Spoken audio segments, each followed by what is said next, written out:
Et le message du jour. Aujourd'hui, on nous demande de passer à l'action. Aujourd'hui, il suffit pas d'écouter des vidéos, il suffit pas de canaliser des messages. On nous demande autre chose. Et je trouve que cette demande est légitime en fait. Parce que c'est bien joli de canaliser, c'est bien joli de lire des beaux messages. Mais qu'est-ce qu'on en fait? Qu'est-ce que j'en fais?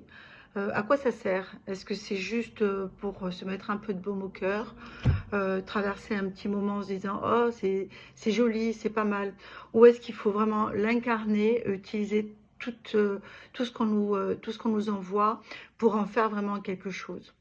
Alors dans ce message, il est beaucoup notion d'amour. Alors c'est tellement, ce terme a tellement été utilisé, galvaudé, que ça en devient mièvre.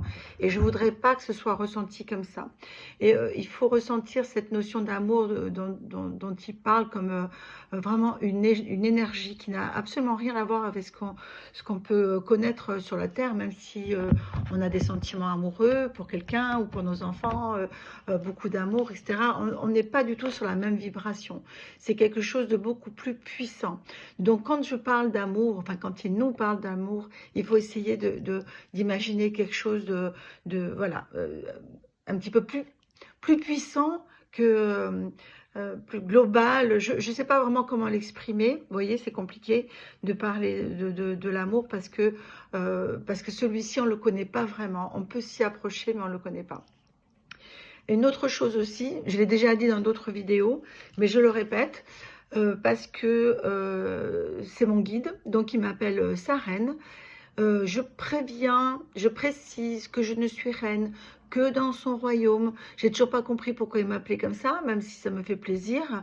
Mais évidemment que je n'incarne absolument pas, en tous les cas sur la terre, cette posture-là, cette position de reine. Je ne porte aucun diadème. Mais bon, il m'appelle comme ça, je prends. Hein, et un jour, peut-être, j'en aurai l'explication. Donc, on passe au message. Tu vois, le moment est venu d'exprimer la force de l'amour, l'outil le plus exceptionnel qu'il vous a été donné, pour vous guérir, mais aussi pour guérir l'humanité tout entière. Cela ne sert à rien de pleurer, cela ne sert à rien de se lamenter si ce qui vous a été offert reste inutile, inactif. Tu as en toi une force que tu ne soupçonnes pas et qui, si tu la partages, se multiplie. Reprends le chemin de l'amour, multiplie l'amour et reçois d'une façon inimaginable la puissance de son retour. Ma reine, il n'y a pas d'autre issue que celle-là. Regarde ton monde et imagine-le dans le clan de l'amour. Comment se transforme-t-il? À quoi ressemble-t-il? Comment ressens-tu ceux qui y vivent? Prenez le temps d'y réfléchir vous aussi.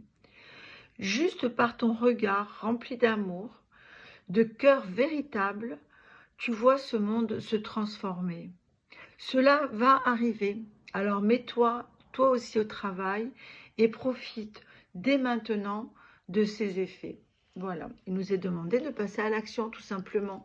Donc l'action, ben, c'est des petites choses, hein, c'est pas, on va pas guérir l'humanité comme c'est noté, parce que je m'en sens vraiment pas la possibilité, mais si chacun y met un petit peu du sien, ne serait-ce que dans les rapports familiaux avec notre entourage proche, mais aussi, je sais pas, je prends un exemple en voiture, hein, on est très virulent en voiture.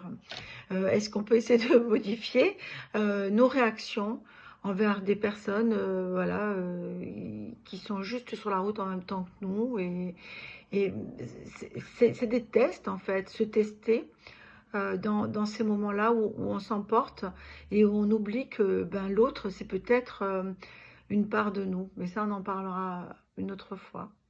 Bonne journée.